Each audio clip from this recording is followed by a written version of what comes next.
చంద్ర ఉండి ప్రజలు తనను అఖండ మెజారిటీతో గెలిపించారని ఎమ్మెల్యే కానుమూరు రఘురామకృష్ణరాజు అన్నారు. తన విజయానికి సహకరించిన వారికి ఆయన ధన్యవాదాలు తెలియజేశారు. ఉండి నియోజకవర్గాన్ని అభివృద్ధి చేస్తానంటున్న ఎమ్మెల్యే రఘురామకృష్ణరాజుతో మా ప్రతినిధి Brahmendra face to face. NDA కూటమి అఖండ విజయం సాధించింది. ఎంతో ఉద్విగ్న భరిత వాతావరణంలో ఉండి కాన్స్టిట్యున్సీలో ఎవరు నుంచుంటారు, అసలు ఏ రకంగా ముందుకు సాగుతుందని కూడా అందరూ కూడా ప్రతి ఒక్కరూ ఆసక్తి వెలిబుచ్చారు. అనూహ్యంగా త్రిబుల్-ఆర్ కనుమూరి రఘురామకృష్ణరాజు గారు ఎమ్మెల్యే సీటుకి టీడీపీ తరఫున పోటీ చేయడం, ఆయన అఖండ మెజార్టీతో గెలుపొందడం కూడా జరిగింది. ఇప్పుడు ప్రస్తుతం ఆయన మనతో ఉన్నారు. సార్, ముందుగా మీకు మా 99 ఛానల్ తరఫున కంగ్రాచులేషన్స్. అలాగే ఇప్పుడు పెత్తందారులకి అలాగే పేదలకి జరిగిన యుద్ధం అని మొదలెట్టిన దాంట్లో ఎన్డీఏ అఖండ విజయం సాధించింది. ఇప్పుడు రిషికొండ విషయం ఏ విధంగా చూడవచ్చు అంటే మినిస్టర్ కూడా అక్కడికి వెళ్ళారు, గంటా శ్రీనివాస్ గారు. అవును, గంటా శ్రీనివాసరావు వెళ్ళిన తర్వాత ఆ ఋషికొండ రహస్యాలన్నీ అక్కడ ఎంత అద్భుతంగా ఉంది ఇవన్నీ కూడా బయట పెట్టడం జరిగింది. సో ఆ ఫోటోలు ఓ 3 నెలల ముందు వచ్చుంటే బహుశా ఒక జగన్మోహన్ రెడ్డి ఒకటే నెగ్గుండేవాడేమో, 174 స్థానాలు వచ్చిండేమో అని అనుకోవాలి. కానీ ఇప్పటికీ కూడా అంటే అప్పట్లో మినిస్టర్లు అయిన ఆర్కే రోజా కానీ అంబటి కానీ దాన్ని ఒక విధంగా అది క్యాంప్ ఆఫీస్ అని ఒకసారి అబ్బాయి కాదు టూరిజం అని అంటున్నారు. ఇప్పుడు దీన్ని ఏ విధంగా దాన్ని ఏ రకంగా ఇప్పుడు ఈ గవర్నమెంట్ మోల్డ్ చేసి దాని ప్రజలకే ఉపయోగం చేయగలదు? నేను 2 సంవత్సరాల క్రితమే ఏ బ్లాక్లో ముఖ్యమంత్రి ఉంటాడు, ఆ పక్కన ఏ బ్లాక్లో సెక్రటరీలకి టెంపరీ వసతి ఉంది, ఇవన్నీ కూడా ఎప్పుడో చెప్పా. వాళ్ళు ప్లాన్ వేసుకున్నప్పుడే టూరిజం ముసుగులో కట్టుకుంటానికి ప్లాన్ వేసుకున్నారు. ఇది అందరికీ తెలుసు, ఇది జగమెరిగిన సత్యం. మరి జగన్ ఇంకా మభ్య పెట్టగలం అని చెప్పి అనుకుని మళ్ళీ ఇంకా ఇప్పుడు కూడా పచ్చి అబద్ధాలు ఆడటం. ఏమంటే 4 బెడ్రూమ్లు కడటానికి ఒక బ్లాక్కే కేవలం మొత్తానికి 500 అనుకోండి, ఒక బ్లాక్కే దగ్గర 200 పెట్టాడు. 4 బెడ్రూములతో 200 కోట్లు ఖర్చు పెట్టి టూరిజం కోసం కట్టాను ఇలాంటి భోషానం కౌరులు చెప్తే ఎవరు నమ్ముతారా? ఒక 200 రూమ్ 5 స్టార్ హోటల్ కట్టొచ్చు 200 కోట్లకి. దానికి రెవెన్యూ వస్తుందా? ఈ 4 గదులు కడితే రెవెన్యూ వస్తుందా?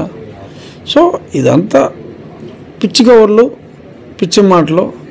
ఇంకా ప్రజల్ని పిచ్చోళ్ళుగా భ్రమించి మాట్లాడుతున్నాడా లేదా అతనికే మతి భ్రమించి మాట్లాడుతున్నాడా నాకు అర్థం కావట్లేదు.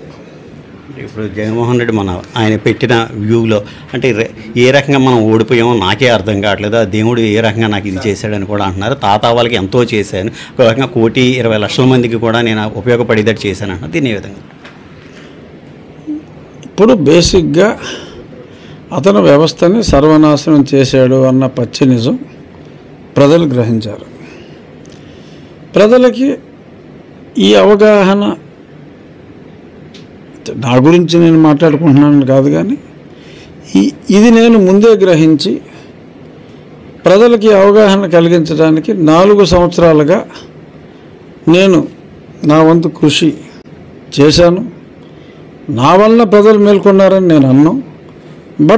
కానీ వీళ్ళు కూడా జగన్మోహన్ రెడ్డి గారు పదే అదే పనిగా మనం వస్తున్నాం, కనీసం 110 వస్తున్నాయి, వీఆర్ ఫార్మింగ్ ద గవర్నమెంట్ అనేటప్పటికి ఏమో మనకన్నా ఆయనకే ఎక్కువ తెలిసేమో అనుకుని చెప్పి ఆయనకంటే ఎక్కువ తెలిసిన వీళ్ళు కూడా వీళ్ళకన్నా ఆయనకే ఎక్కువ తెలుసు అని చెప్పి కన్ఫ్యూజ్ అయిపోయి ఆ జనాలు కన్ఫ్యూజన్లో పెట్టి అత్యంత సానుభూతి పరుల్ని ఆత్మహత్యకి పురుగొల్పేలాగా ఈ బెట్టింగ్లో వాటిలో చేసి మరి ఇప్పుడు సానుభూతి యాత్రలకు బయలుదేరిలో ఉన్నారు.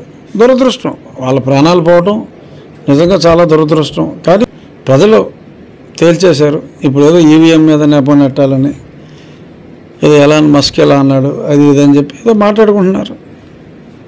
బ్యాడ్ లక్,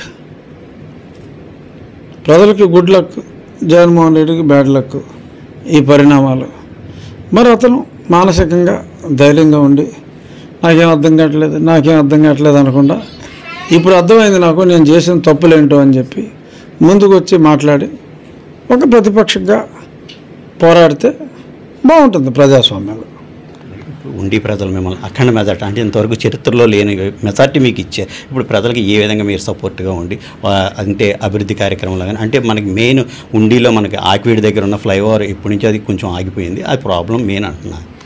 అది ఖచ్చితంగా నేను పార్లమెంట్లో కూడా లాస్ట్ సమావేశంలో మాట్లాడి రైల్వే మినిస్టర్ గారికి అప్పుడు కూడా ఇచ్చా. ఆ తర్వాత ఎన్నికల వాతావరణం, ఈసారి మరి ఆయన కూడా డైరెక్ట్ ఎలక్షన్లో పోటీ చేయటం, ఈ అన్నిటితో బిజీగా ఉంది. కానీ ఆయనే మళ్ళీ రైల్వే మినిస్టర్ అవటం అశ్విని వైష్ణవ్ గారు అదృష్టం. నేను ఒక 10 రోజుల్లో మా అసెంబ్లీ సమావేశాలు అయ్యాక ఆయన్ని పర్సనల్గా కలిసి దగ్గరుండి ఇన్స్ట్రక్షన్ ఇప్పించి కిక్ స్టార్ట్ అయ్యేదాకా అవసరమైతే 4 రోజులు అక్కడే ఉండి ఫాలోఅప్ చేసి ఆ పనిని కిక్ స్టార్ట్ చేస్తా. అలాగే త్రిపుల రఘురామకృష్ణరాజు గారు ఉండి ఎమ్మెల్యేగా అభివృద్ధి పదంలో నడిపిస్తానని, అలాగే ప్రజా సమస్యల్లో నేను ఎప్పుడు ముందుండి అక్కడ ప్రాబ్లమ్ సాల్వ్ చేసే విధంగా నడిపిస్తానని కూడా తెలియజేస్తున్నారు. కెమెరామెన్ శివతో బ్రహ్మేంద్ర, 99 టీవీ ఉండి. అనకాపల్లి జిల్లా